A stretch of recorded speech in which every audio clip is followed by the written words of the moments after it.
วันเสาร์สวดมนต์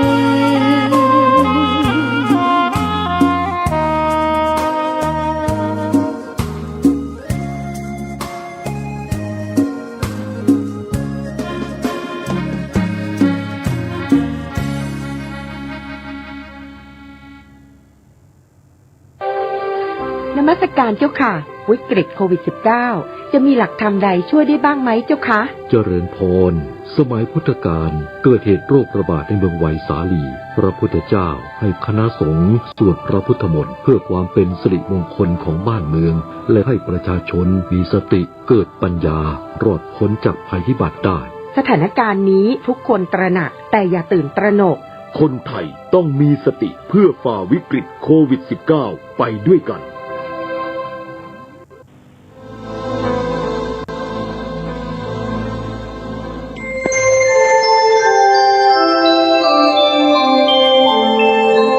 ขณะนี้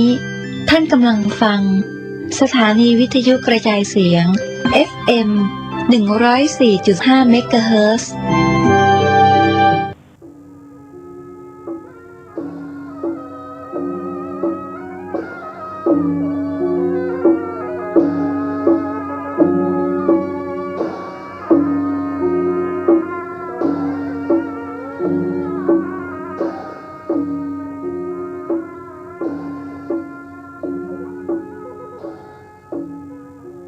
ขอความเจริญในธรรมและความผาสุกทางใจจงได้บังเกิดมีกับท่านสาธุชนผู้เจริญในศีลผู้เจริญในธรรมทุกท่านพร้อมกันนี้ขอยกมือ10 นิ้วกราบอาราธนาเอาคุณพระแก้วเจ้าทั้ง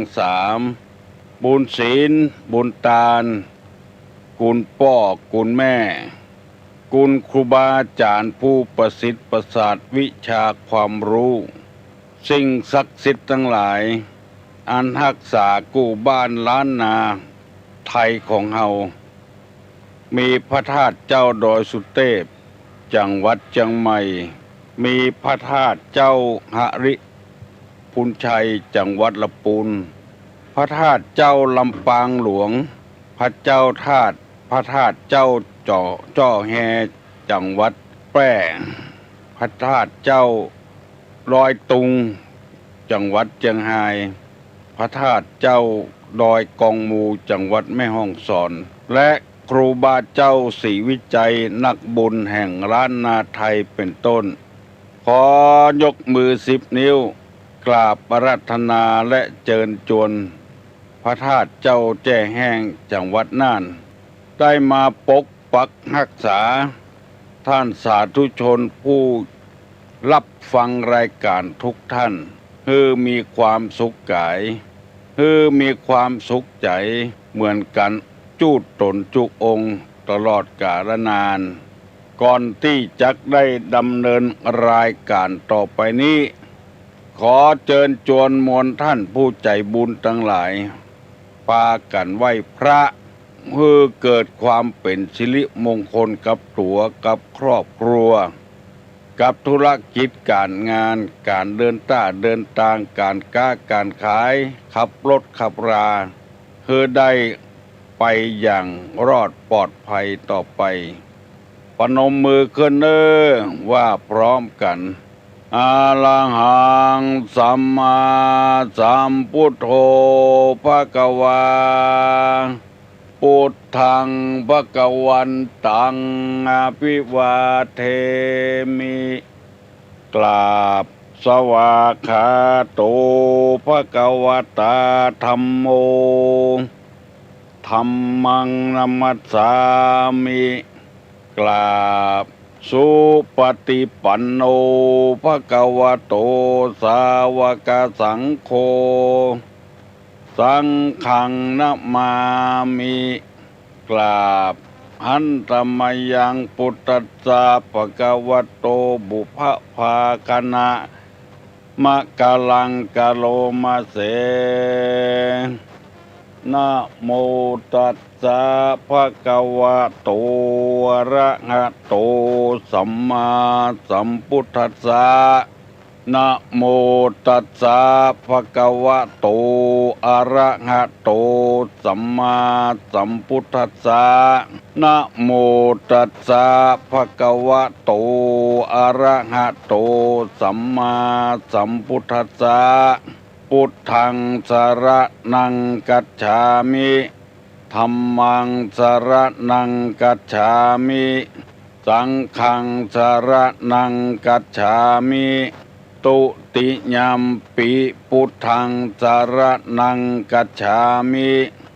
ตุติยัมปิธัมมังสรณังกัจฉามิ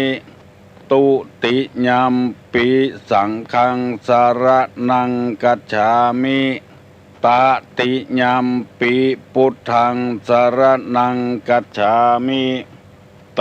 ติยัมปิสังฆังสรณังกัจฉามิอิติปิโสภะคะวะอะระหังสัมมาสัมพุทโธวิชชาจารณะสัมปันโนสุขโตโลกาวิทูอนุตตโลปุริสะธัมมสารถีสัทธาเทวมนุษย์สานังพุทโธภควติสวากขาโตภควตาธัมโมสันติติโกอากาลิโกเอหิปัสสิโกโอปนะยิโกปัจจตังเวทิตโพวินโยหิติสุปฏิปันโนภะคะวะโตสาวกสังโฆอุจุปฏิปันโนภะคะวะโตสาวกสังโฆญาญาปฏิปันโนภะคะวะโตสาวกสังโฆสามิจิปฏิปันโน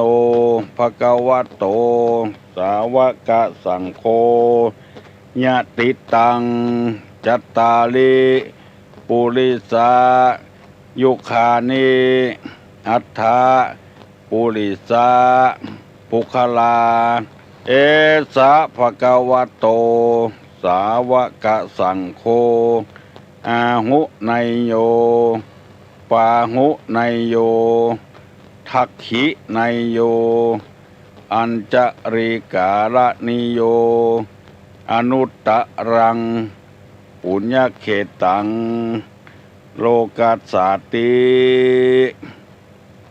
กราบหนึ่ง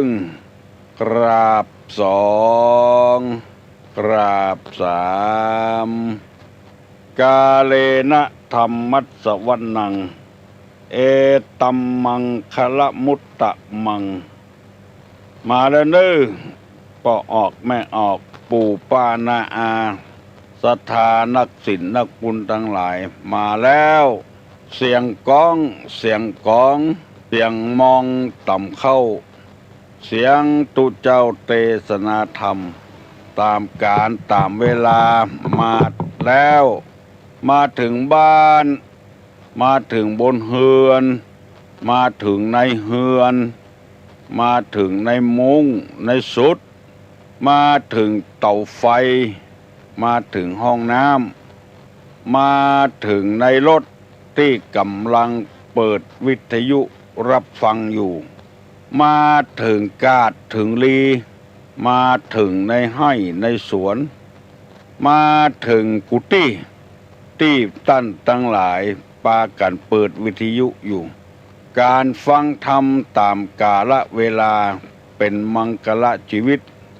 เวลานี้ เฮากำลังซักผ้าอยู่ก็มีกำลังสะล้างเข้ามาอยู่ก็มีกำลังนอนอยู่ก็มีกำลังทำการทำงานอยู่ก็มีกำลังนั่งฟังอยู่ก็มีบ่ได้เนี่ยการเนี่ยงานอย่างเตื้อเข้าบ่ได้กินเตื้อกำลังนั่งฟังธรรมตั้งแต่6 โมงถึง7 โมง เป็นการฟังธรรมแบบชนิดที่ว่าบ่ต้องเสียการเสียงานนั่งนอนยืนเดินอยู่ก็ได้จะแต่งเนื้อแต่งตัวจะได้ก็ได้อยู่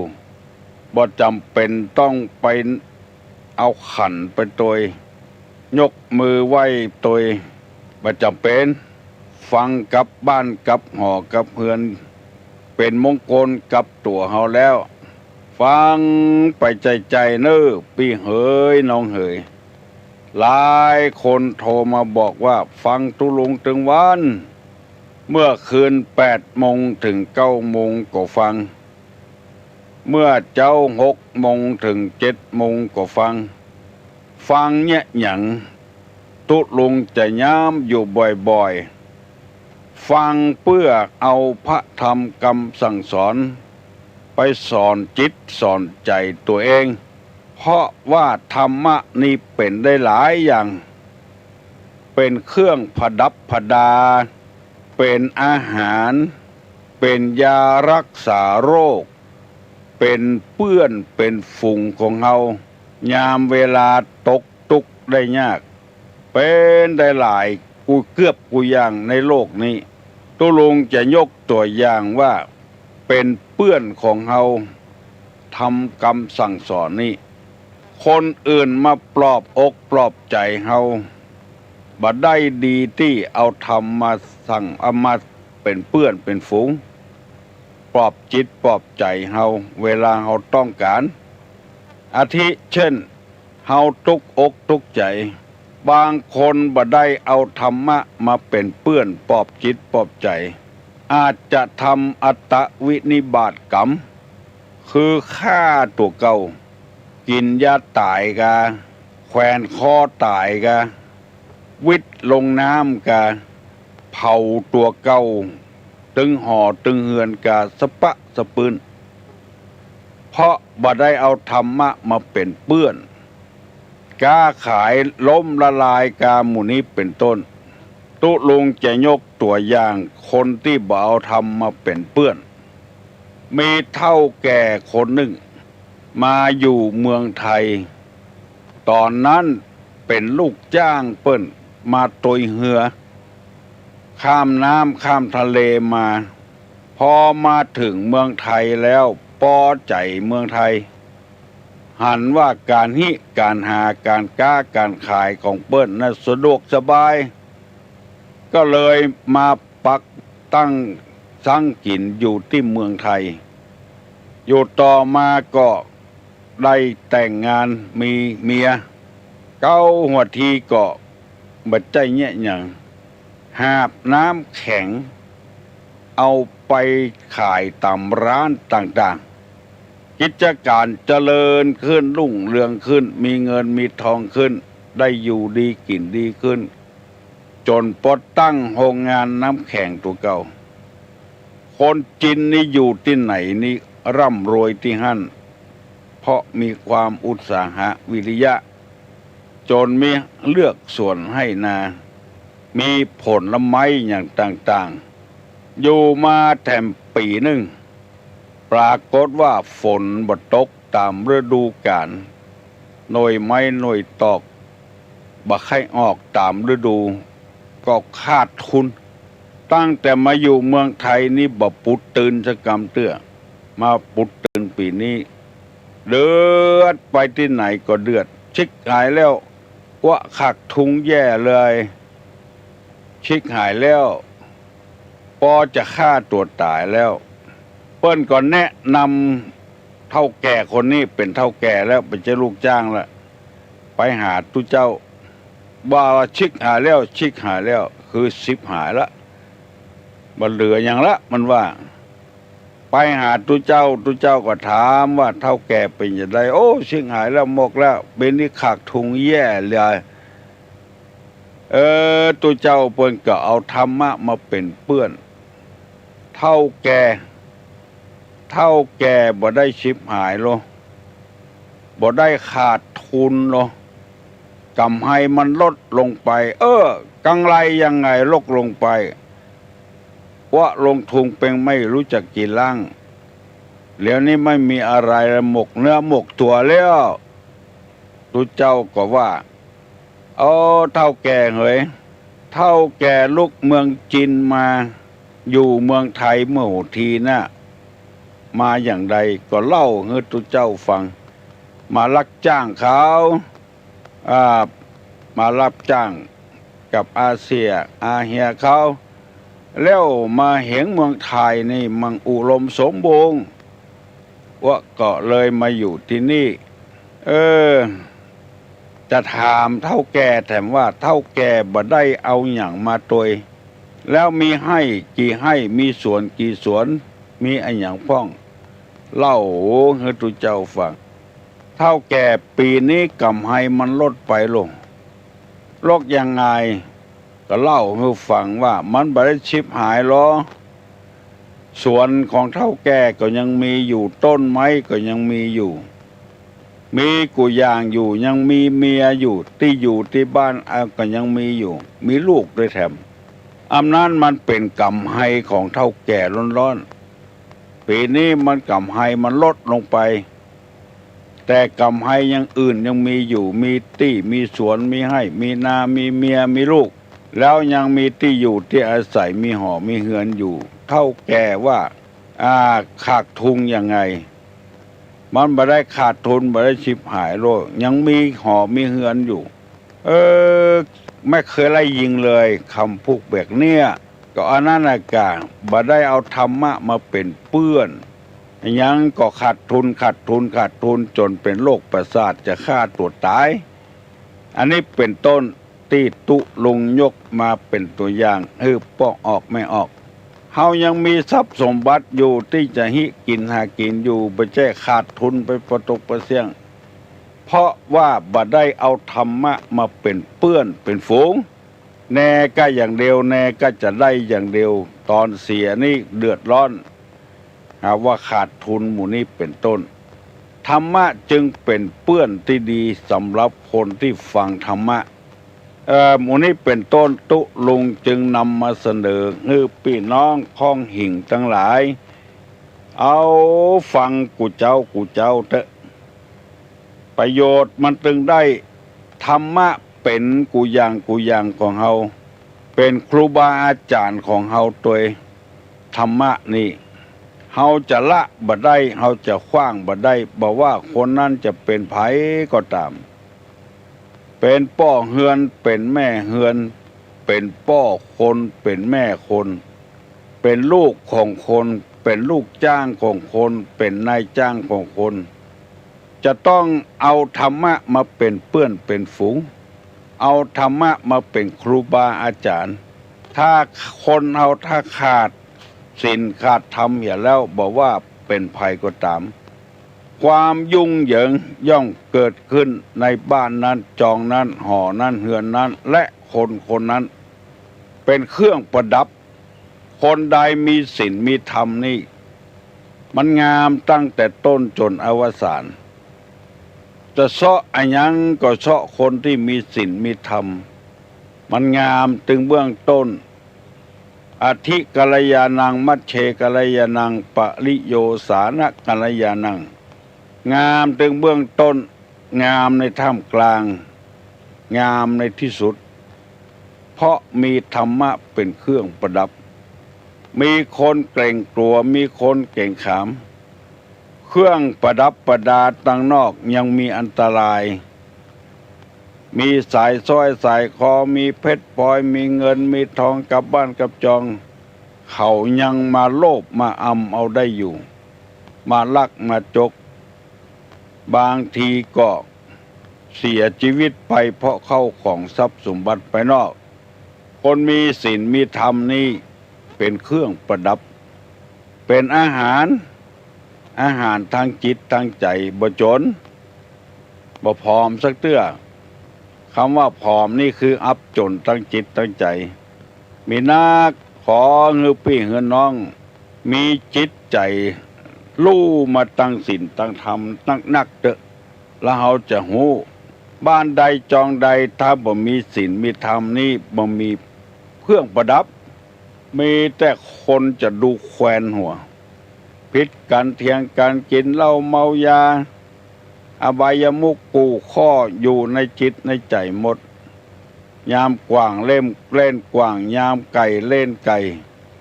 ยามมีการมีงานอย่างกลับบ้านกลับจองเอาพายเอาไฮโลมาเล่นอันนี้เป็นต้นนำมาเสนอให้พี่น้องทั้งหลายได้ฟังในจำพวกบุคคล4จำพวกในยะที่3ที่ตุลุงนำมาเสนอในยะที่1ที่2แล้วในยะที่2บอกว่าปฏิบัติเพื่อประโยชน์ตน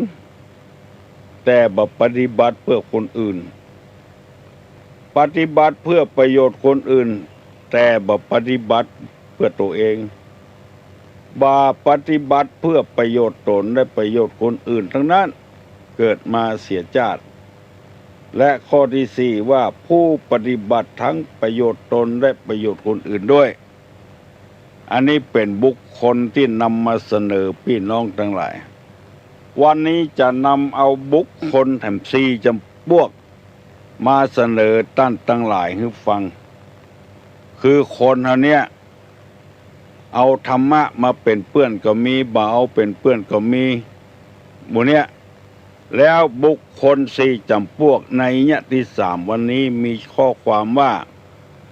ผู้มืดมาแล้วมืดไป2มืดมาแล้วสว่างไป3ผู้สว่างมาแล้วมืดไป4ผู้สว่างมาแล้วสว่างไปอันนี้เป็นภาษาบาลีว่าโชติปลายโนตโมโชติปลายโนโชติตมะปลายโนโชติปลายโนคือมืดมาแล้วสว่างไปอะปะเลปิจัตตาโลปุคลาตะโมตมะปรายโนมืดมาแล้วมืดไปหมายความว่าเกิดมาในถ้ำกลางคนบดีแล้วบัดแสวงหาคุณงามความดีอย่างสักอย่างมืดมนอนทการในระหว่างคนบดีตอนไปก็บ่มีอย่างติดตัวมืดมาแล้วก็มืดไปเกิดมาเป็นคนจนตอนใกล้จะตายเป็นคนจนอย่างเก่าอย่างเดิมบ่แสวงหาความรู้บ่แสวงหาเงินหาคำอย่างก็มีถ้าเราจะสังเกตพออยู่ในท่ามกลางของนักเลงกูยางนักเลงเจ้าชู้นักเลงเล่นการพนันนักเลงคบคนชั่วเป็นมิตรแล้วบ่พยายามปลีกตัวออกจากนักเลงพ่อเป็นนักเลงลูกก็เป็นนักเลงเช่นเดียวกันพอใกล้จะตายแล้วความมืดมนอนทการเข้ามาหาตัวเพราะบ่แสวงหาความสว่างมืดตึงมามืดตึงไปจะสังเกตว่าคนมืดมามืดไปนั้นจะใดบางทีพออยู่ที่ดีแล้วปะของดีแล้วได้ป่อเมียแม่เมียที่มีเงินมีคำแล้วบ่มีกำกึดอย่างเก่าอย่างเดิมบางทีเปิ้นแบ่งทรัพย์สินมรดกให้ฝ่ายของเมียเพราะฝ่ายของตนบ่มีหยังก็นึกว่าจะได้เอาทรัพย์สินมรดกนั้นให้เจริญรุ่งเรืองขึ้นเอาไปเนี่ยอย่างอื่นขึ้นเอาไปขึ้นไปขายให้หมดกินให้หมดตัวอยู่ในตระกูลที่ทุกข์ยากแล้วไปได้ทรัพย์สมบัติมาก็เอาไปถลุงถลายเล่นการพนันให้หมดอย่างก็มีบางทีผัวตายละทรัพย์สมบัติไว้เอาไปถลุงให้หมดกำไปก็มืดไปกำมาก็มาด้วยความมืดมนอนทการจะสังเกตได้ง่ายๆเพราะคนบ่แสวงหาความรู้พอได้ดิบได้ดีแล้วกลับเป็นมืดไปแถมแล้วเอาง่ายๆอย่างตุเจ้าที่มาบวชเป็นตุเจ้าอยู่ในวัดในวาพ่อแม่ก็ทุกข์ยากอับจนบ่มีหยัง ได้มาบวชเปิ้นยกย่องสรรเสริญกะเดียวว่าจะดีไปลักพระพุทธรูปไปขายกินเนี่ยก็มีเล่นไม่ย่าไม่ยิงก็มีกินเหล้าเมายาเหี่ยเป็นคนเบลิบเติบตับไปเหี่ยก็มีหน้าที่จะได้รับยกย่องสรรเสริญจัดดีแล้วกลับไปลุงลังเนี่ยกลับไปวุ่นวายกลับไปเดือดร้อนเนี่ยเมื่อมาก็มืดอยู่แล้วกำไปก็มืดอย่างเก่าอย่างเดิมคนจำพวกนี้มีนักหนาปาป้านที่เปิ้นแปลงกรรมนี้มาเพื่อจักให้คนที่ได้ยินได้ฟังธรรมะคำสั่งคำสอนเมื่อเฮามืดมาแล้วอย่าไปมืดไปคือมีความสว่างไสวติดก้นติดตัวไปพ้องคือเปิ้นได้อวดในอ้างแห่พ้องอันนี้บ่เอาอย่างสักอย่างธรรมะธรรมโมก็บ่เล่นโดยก่อกรรมทำความชั่วทุกข์ยากลำบากลำบนยังบ่พอไปติดคอกติดตารางแถมเพราะว่าบ่ฮับเอาทำกรรมสั่งสอนเพราะฉะนั้นจะหันว่าเมื่อเจ้าก็ดีเมื่อวันก็ดีจะมีตุเจ้าเอาพระธรรมกรรมสั่งสอนมาฝากมาฝังมาเทศน์ให้พี่น้องทั้งหลายฟังเพื่อเจริญรุ่งเรืองพ่อแม่เป็นคนบดีก็เดียวว่าลูกจะเป็นคนดีซ้ำสืบเชื้อพ่อเชื้อแม่มันนิสัยมันติดชอบเป็นจู้กับชาวบ้านมืดมาแล้วยังบ่พอจะมืดไปตัวแถมบอกว่าคนนั้นจะเป็นเมียไผบอกว่าคนนั้นจะเป็นลูกไผเป็นปี้เป็นน้องเป็นเพื่อนเป็นป้องกันแต่ก็ยังเอาอยู่โหว่าเปิ้นมีผัวแล้วก็ยังเอาอยู่บ่หาความสว่างไสวเข้าในตัวอันนี้เปิ้นว่ามืดมาแล้วมืดไปขอฝากฝังให้พี่น้อง10 ชาวบ้านพยายามทำให้สว่างมาสว่างไปอันนี้เป็นของคนที่หนึ่งเรียกว่าตะโมตมะปรายโนมืดมาละมืดไปอย่างที่สองว่าตะโมโชติปรายโนเมื่อมืดมาแล้วสว่างไปตอนมานี่มามืดกำไปนี่สว่างไสว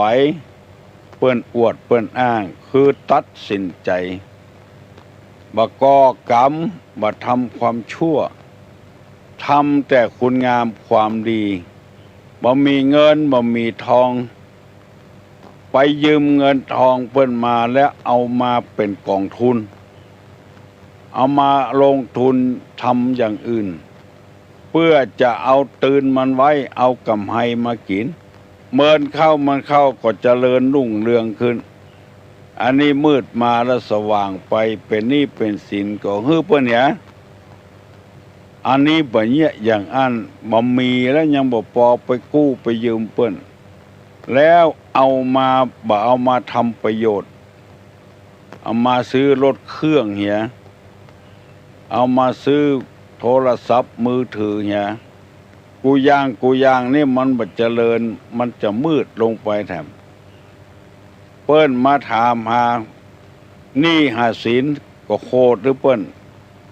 อันนี้เป็นว่ามืดมาแล้วมืดไปมืดมาแล้วสว่างไปนั้นจะต้องเอาเงินเปิ้นมาเป็นทุนเป็นฮอนไปกล้าไปขายพยายามประหยัดในการใจหิหอมรอมริบไว้บ่ฮื้อได้ตกเบี้ยเสียของอะไรเมินเข้านิสัยก็จะติดขึ้นมาก็จะเป็นคนเจริญรุ่งเรืองขึ้นถ้าเฮามืดมาแล้วเฮาสว่างไปอันนี้เป็นบุคคลจำพวกที่สองอันนี้ดีเปิ้นยกย่องสรรเสริญเฮาเป็นคนทุกข์คนยากแต่เก่าแต่เงามาแล้วเจนพ่อเจนแม่มาแล้วได้ศึกษาเล่าเรียนเพราะมีคนทรงหรือมาอยู่วัดอยู่วาได้อาบน้ำฟังธรรมเหมือนเข้าเปิ้นยกย่องสรรเสริญ ตอนไปนี่ก็สว่างไปเลย มีคนเคารพนับถือครูบาเจ้าศรีวิจัยตามประวัติแล้วเป็นลูกของเจ้านาไปเลี้ยงงัวเลี้ยงควายช่วยพ่อช่วยแม่แล้วตอนไปนี่เปิ้นสว่างไปเลยเพราะมีคนเคารพนับถือปฏิบัติอยู่ในศีลกินอยู่ในธรรมพอออกไม่ออกเฮาคิดหาถึงอดีตว่าเฮาเป็นเชื้อใดเฮาเป็นคนทุกข์คนยากเป็นลูกของเจ้าสวนเจ้านาเจ้าบ้านจองเลี้ยงงัวเลี้ยงควายถ้าเฮามาได้บวชได้เป๊กเห็นแล้วศึกษาเล่าเรียนดีๆปฏิบัติตัวดีๆก็ชื่อว่ามืดมาและสว่างไป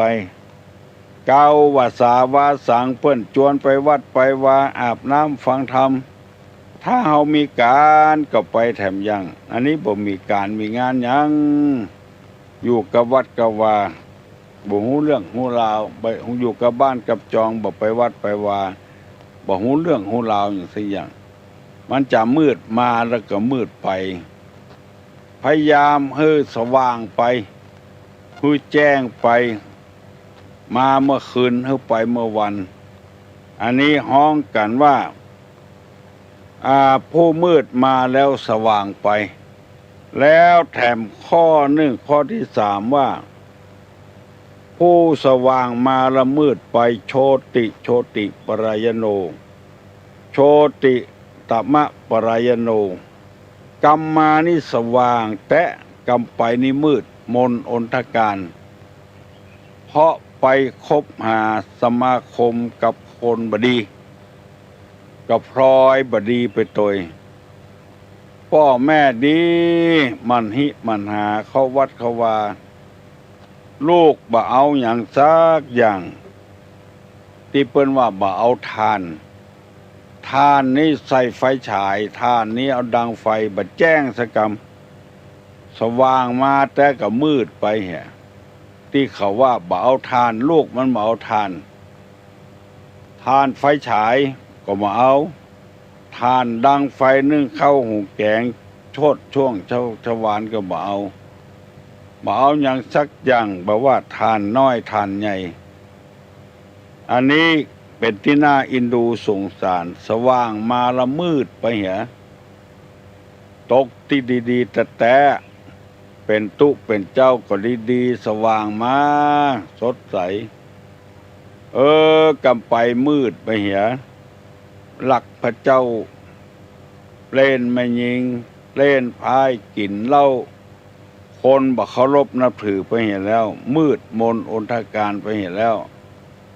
มกมุ่นอยู่ในอบายมุขต่างๆถ้าเป็นคนบ้านกับพ่อแม่ร่ำรวย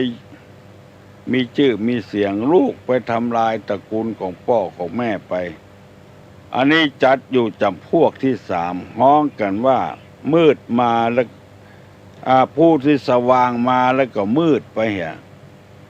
น่าเสียดายโอกาสและเวลาน่าเสียดายหลายอย่างหลายประการต่างๆความรู้คุณธรรมต่างๆเกิดขึ้นแล้วก็ปากันมืดไปเหี้ยเพิ่นบอกว่าถ้าเป็นข้อที่สามข้อที่สองกับข้อที่สี่นี่ดีโช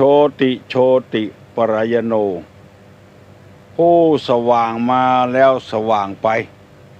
สว่างมาแล้วสว่างไปกรรมมาก็มาดีกรรมไปก็ไปดีมีคนอะไรอาวรณ์หามีคนเคารพนับถือสักการะบูชาตุลงได้นำเอากรรมนี้มาเสนอเพื่อให้คนเราได้ปรับปรุงตัวเก่าเมื่อมืดมาก็คือพยายามสว่างไปสว่างมาแล้วก็คือสว่างไปอย่าไปมืดมาแล้วมืดไป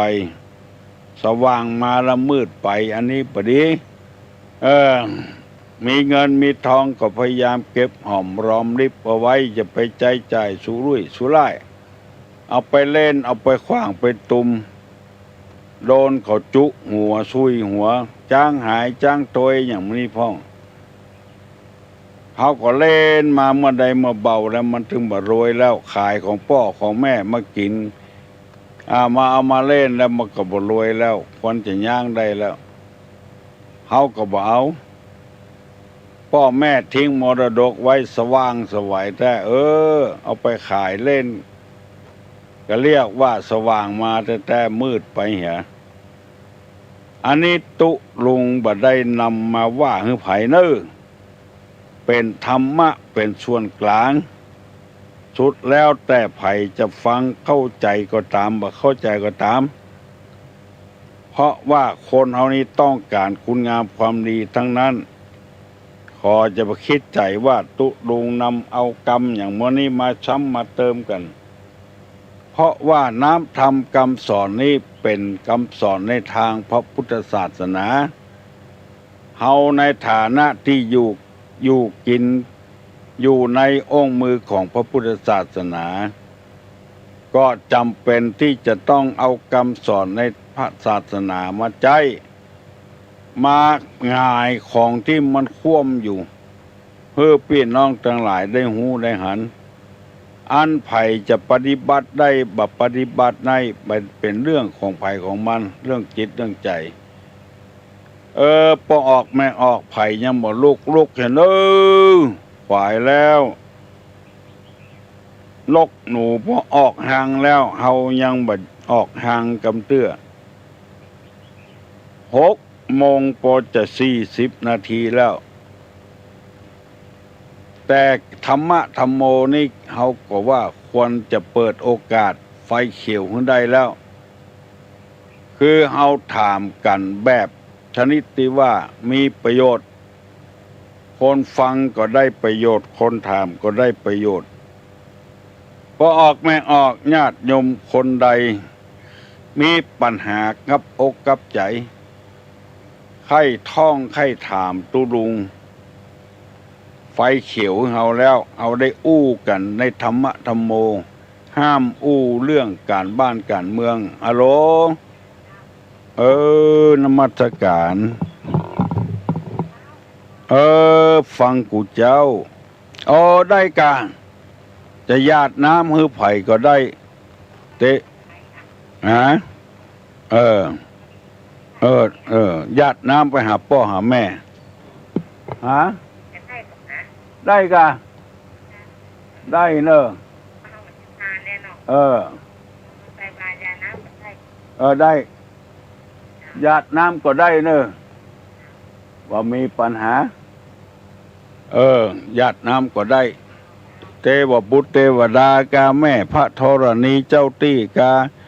หาพ่อหาแม่กาได้หมดเนอะมันก็ยังเอาไปตานขันเข้านะ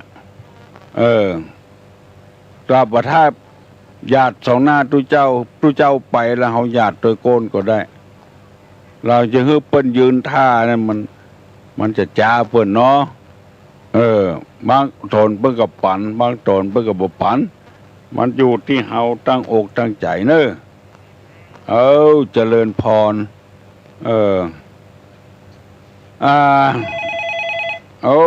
ยินดีทำเนอะฮัลโหล2 โลแล้วเนอะ24เจ้า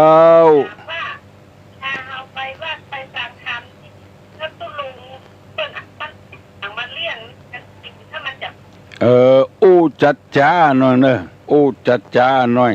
ฮัลโหลกำเดียวก่อนบ่ได้ยินเที่ยวเว้ยว่าทำกรรมทำอะไรอย่างก็อันอย่างอาจารย์ทำชัดไปเป็นอย่างบ่เป็นอย่างเนอะ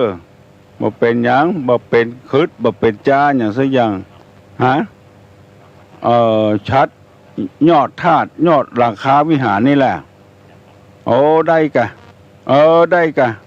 ทำเตอะว่ามีครูมีบาอย่างสักอย่างทำความดีโชคดีเนอะดีละจะทำยอดกระทงทำอะไรอย่างได้หมดยินดีเนอะโทรมาหาตุลุงฮัลโหล โอ้เมื่อเป็นคนยังเอาใส่ปากมับ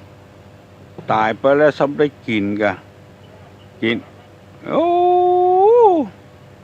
ไปฟังกำไผ่ตัวเนอะเออฟังเหี้ยคนมาฟังกำพระเจ้าตาลหาลูกตาลไปเตอะเมื่อเป็นคนแม่มันน่ะกับป้อนน่ะตายไปแล้วซ้ำดีกะเจ้าโอวัดโสภนารามอยู่ตังอำเภอแม่ริมไปแม่นแล้วลูกลุงทองนั่นน่ะนะมีตนเดียวนะตนเดียวนะแม่นละเมื่อตูลุงทองนะตัวมันกำแล้วอ่ะ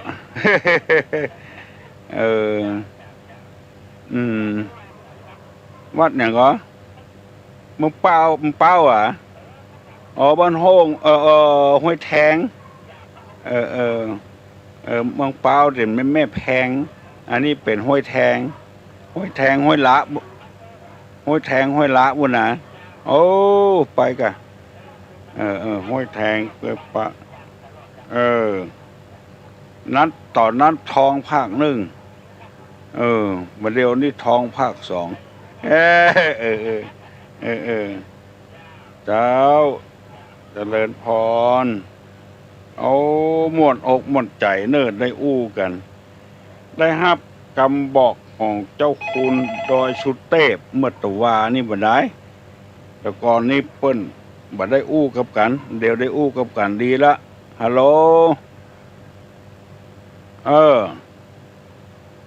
ปล่อยไปเฮ้ยก่อนอื่นก่อนใดมันก้อยไปนะ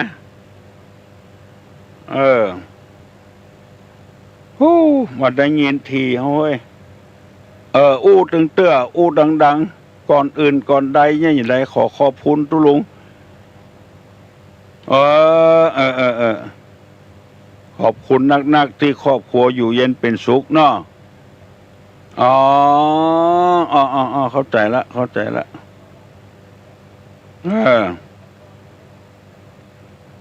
บอกให้ดี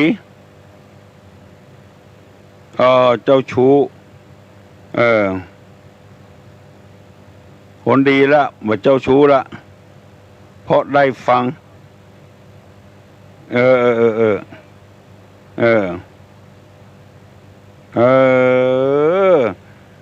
ตุลุงก็ม่วนใจตัวเนอะครอบครัวนี่นะมันบัดใจกรรมของตุลุงเนอะเป็นน้ำทำคำสอนในศาสนา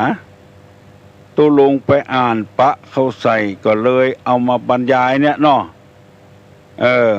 ขอบคุณตุลุงเป็นคนเอามาฮื้อเนาะจากที่ลุงลังมาก่อนเป็นคนดีไปเรียกว่าอันนั้นกะมืดมาแล้วสว่างไปที่อู้ตะเกียเนาะยินดีกับไม่ออกเนอะตุลุงก็ยินดีกับตัวเก่าที่ได้ทำลงไปและได้ผลขอบคุณขอบอกขอบใจนักๆเนอะเขาเรียกว่ามืดมาแล้วสว่างไปอย่าไปมืดมาละมืดไปมาสว่างแล้วมืดไปบดีฮัลโหลเจ้าหยาดน้ำให้คนเป็นเปิ้นก็มีก่อนนะเขาบัดได้หยาดน้ำทำเพื่อเปิ้นเนี่ยอย่างที่เขาว่านะเสด็จราชกุศลเนี่ยทำความดีเพื่อพระเจ้าแผ่นดินเนี่ยเปิ้นบัดหยาดน้ำเนอะในการครองราช60 ปีเปิ้นก็แยกกันกันนะการที่เขาไปหยาดน้ำมือคนเป็ดนั่นนะเขาแค้นใจเอาไปให้มันกินเนี่ยมันแค้นใจบดีเนอะสว่างมาแล้วจะมืดไปนะมันบดีเนอะมันถ้ามันบ่ฮับมันจะเข้ามาหาตัวเขานะอันนี้อู้ซื่อๆนะเนาะมันหมูเรื่องของเราอ่ะเขาแจ้งมันตัวหยัดน้ำตัวเนี่ยมันหมูเรื่อง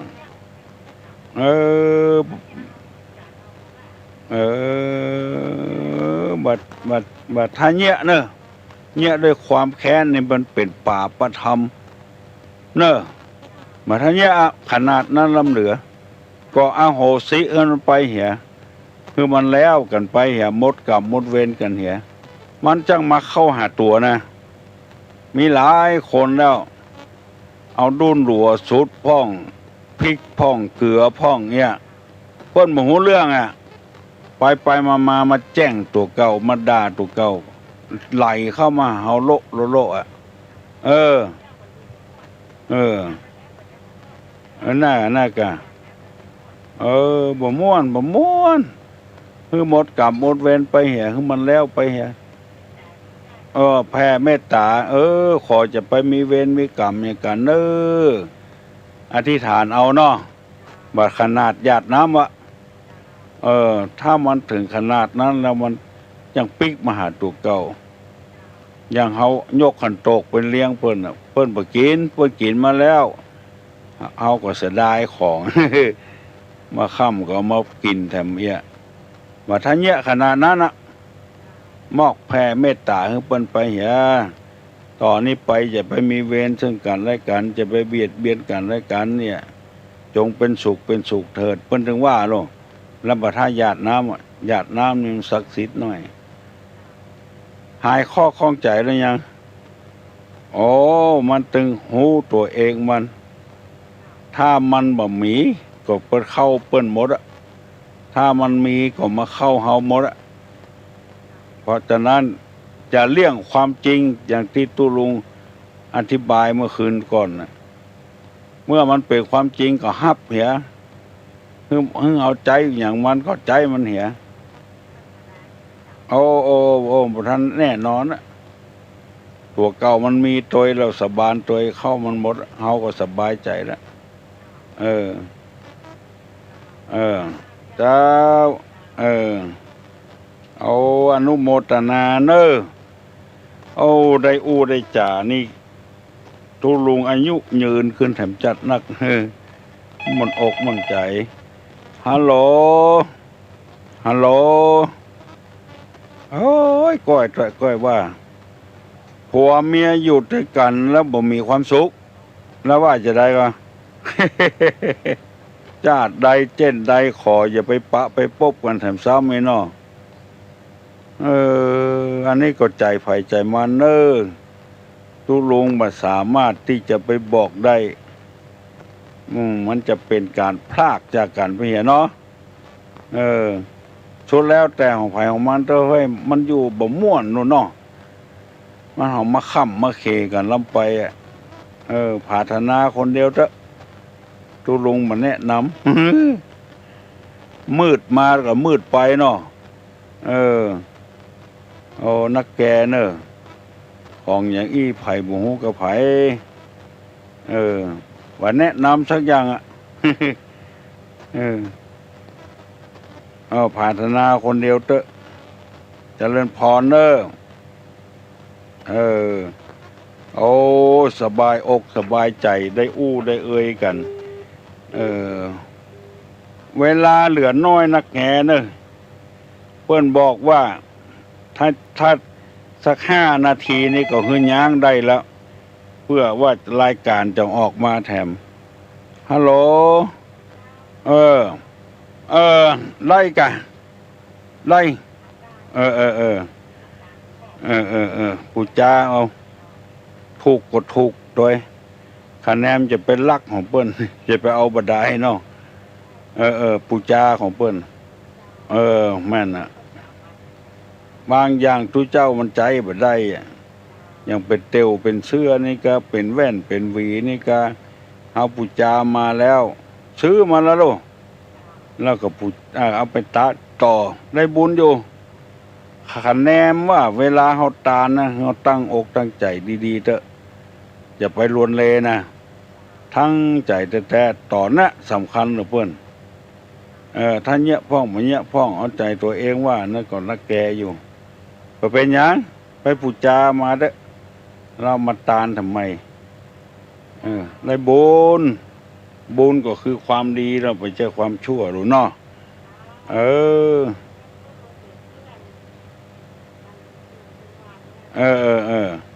ยินดีที่เอาตุลุงเป็นเพื่อนก็ได้เป็นครูบาอาจารย์ก็ได้เนาะธรรมะเป็นเพื่อนเป็นได้กูอย่างเจ้าเจริญพร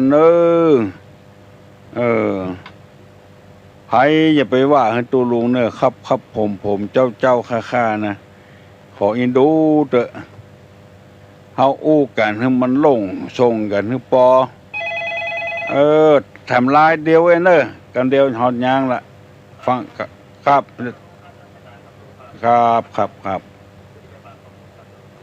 โอ้กึดใจเอาเรื่องนี้นะตุลุงมาตอบละ คือเจริญพรกึดใจคนเดียวเถอะเว้ยเฮาจะว่าไปเป็นการตัดอาชีพของคนแถมสายเดียวก็จะยั้งสายเดียวอันพอละตุลุงจะได้ไปโรงพยาบาลบ่มีภัยแล้วเนาะขอขอบคุณขอยินดีอนุโมทนากับพี่น้องคลองหิ่งทั้งหลายกูโคนยังเวลาแถม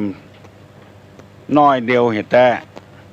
ก็พยายามนะเอาธรรมะมาเป็นเปื้อนเอาธรรมะมาเป็นเครื่องประดับประดา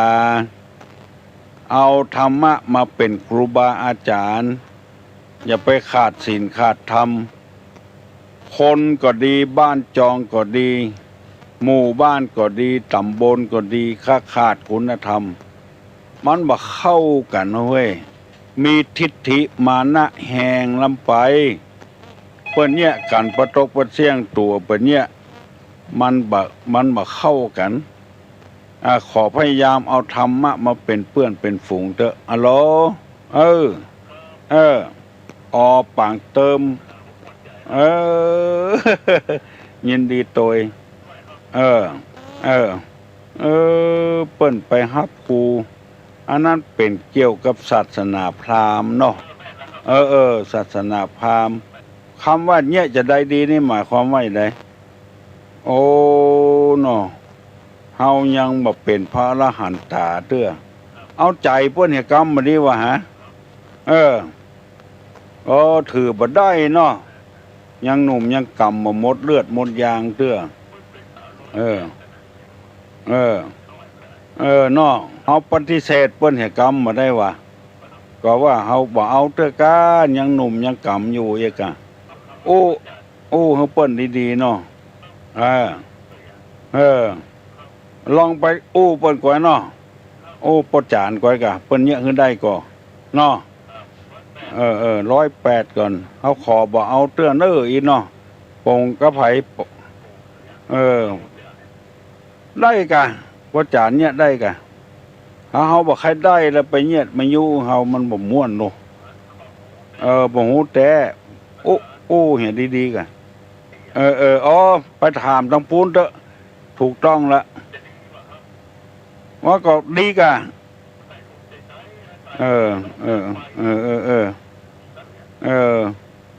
ไหลไปอย่ามีหลายลายเนาะ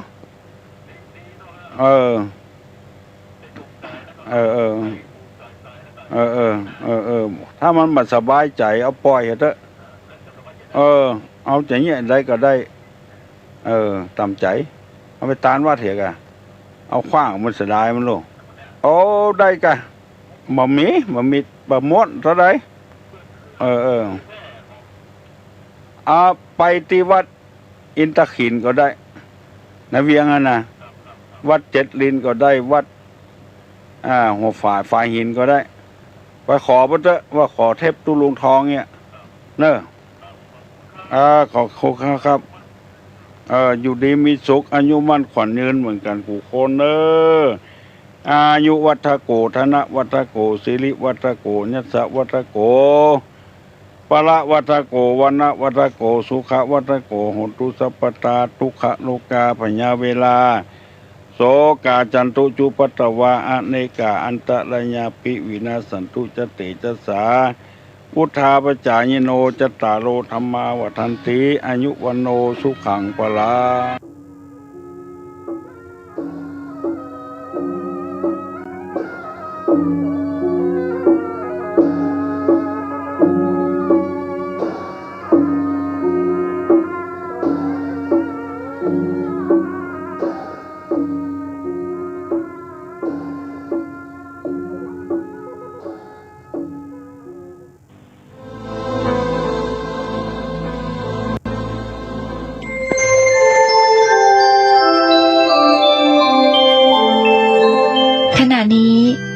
กำลังฟัง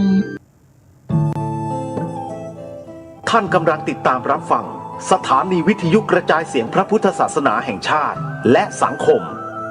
คลื่นเพื่อการศึกษาพระพุทธศาสนาและวัฒนธรรมระบบ FM 104.5 เมกะเฮิรตซ์ รายการต่อไปเป็นรายการธุรธรรมนำผลดำเนินรายการโดยหยกธรรม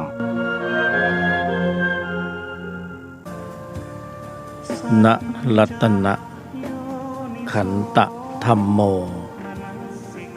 ทุระธรรมมาจะ